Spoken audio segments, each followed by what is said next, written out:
Senator Lee. Thanks so much, Mr. Chairman. First, I want to thank Senators Klobuchar and Kennedy for their astute observations and for their efforts in this area, taking on something of a daunting challenge, addressing big tech, and especially addressing some of big tech's more pernicious influences on so many markets and so many industries.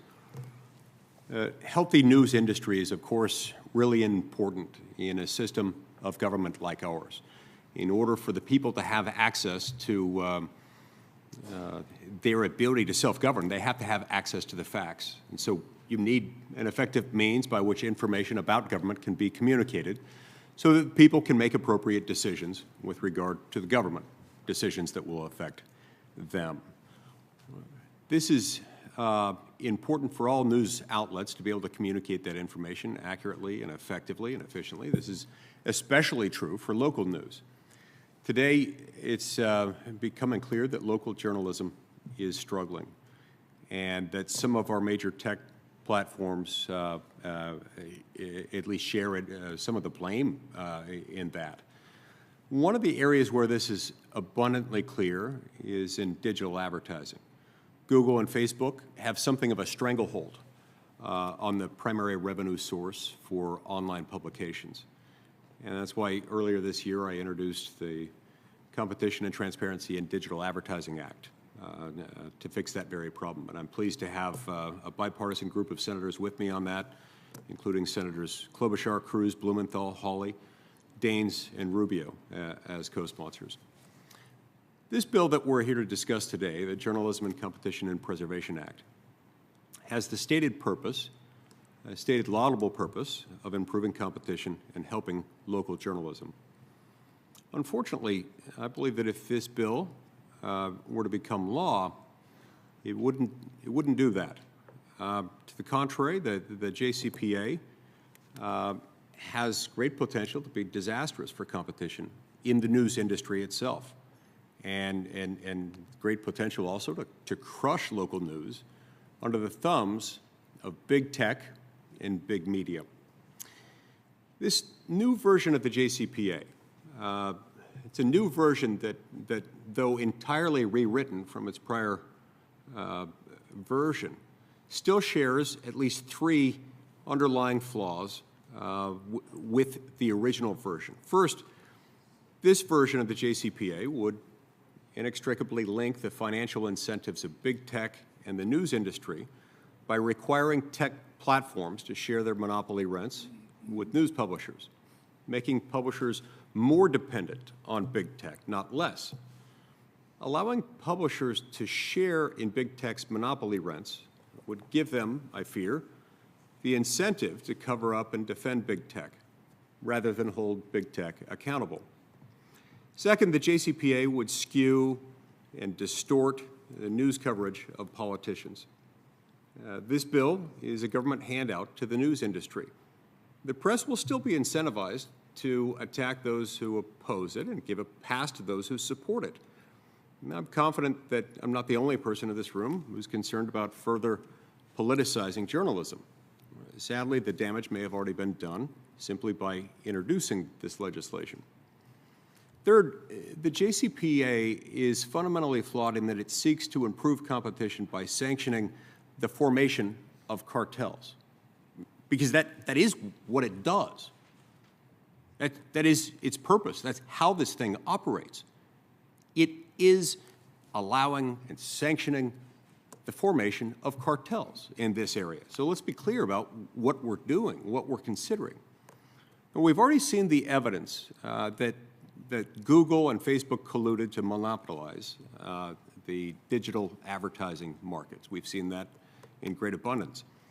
Do we really think that forcing one cartel to negotiate a backroom deal with another cartel is going to make things better? You know who won't be represented in the room? You know, consumers, readers, voters. Who's going to represent their interests if we don't protect the free market that allows them to have a voice, that allows them to impact the way this industry works as it's supposed to in any industry?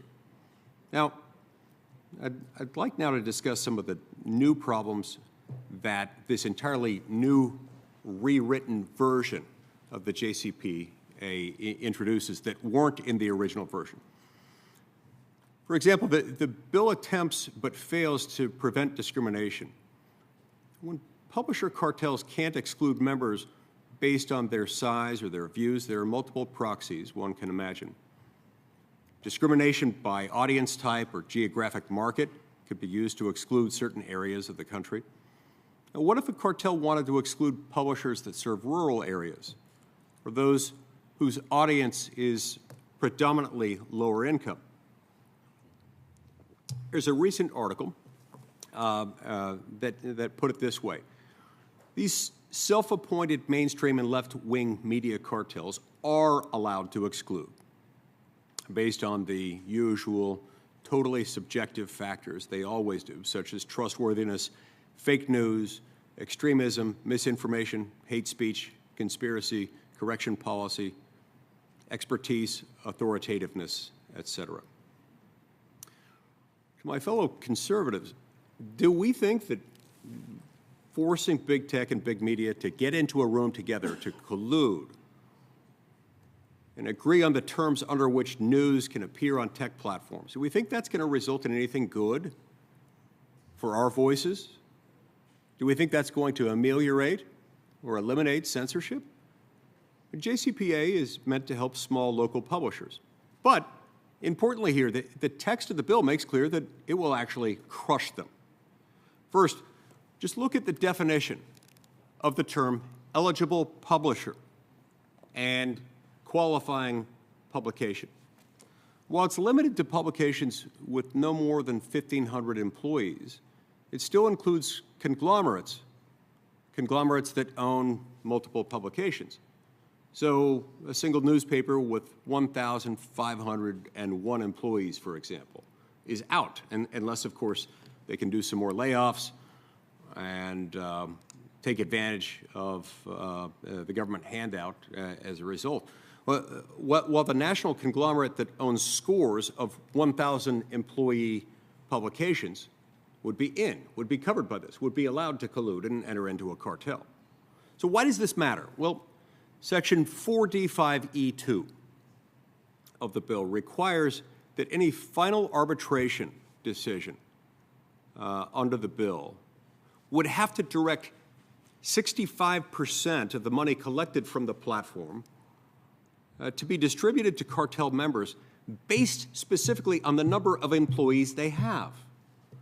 In other words, the bigger you are, the greater the share of the monopoly rents that you get. And this is not just a small sliver of it that's determined on the basis of how many employees the publication has. This is 65%, the vast supermajority of the revenue collected under this. So the bigger you are, the more monopoly rents you get. A small local publisher that puts a real effort, real sweat, blood, and tears, shoe leather into quality reporting that gets traction and clicks on a platform generating revenue for the cartel won't actually get the lion's share of the money that it earned. Instead, it'll be handed out to the larger cartel members based on the number of employees they have. And this doesn't help small publishers. Quite to the contrary, it further entrenches the much larger incumbents. And recall that Section 6A of the bill, as currently written, expressly prohibits preventing a publisher from joining the cartel based on the publisher's size. There's nothing the little guys can do to stop the big guys from coming in and eating their lunch. 65% of their lunch, to be precise.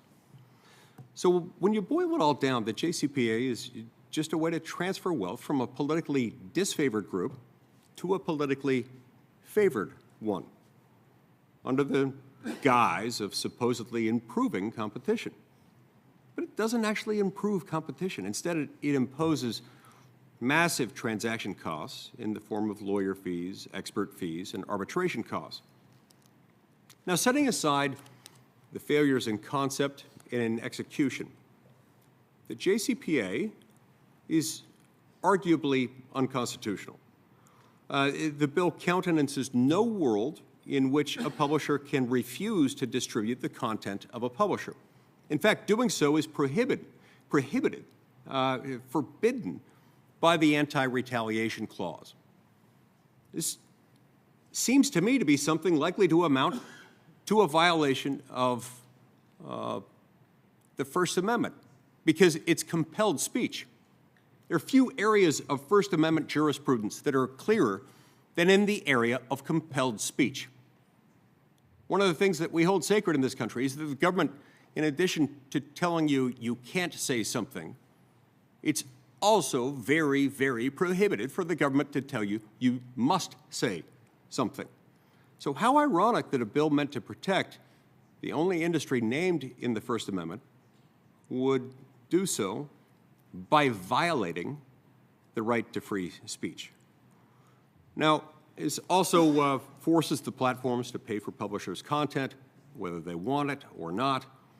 And so in that respect, it amounts to a sort of Obamacare for the press. But regardless of that, the policy problems, the constitutional problems, the conceptual problems in this bill can't be saved by the good intentions which I greatly admire and efforts which I appreciate, to hold big tech accountable. Many of the same arguments that I've raised have been outlined in an outstanding letter submitted to the committee by Professor Daniel Francis of NYU Law School, and I'm going to submit that to the record, Mr. Chairman. But I urge my colleagues to oppose this bill.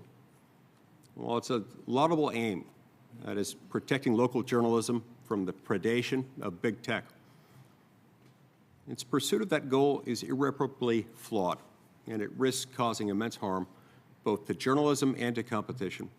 It'd be better called the Journalism Cartel and Protectionism Act.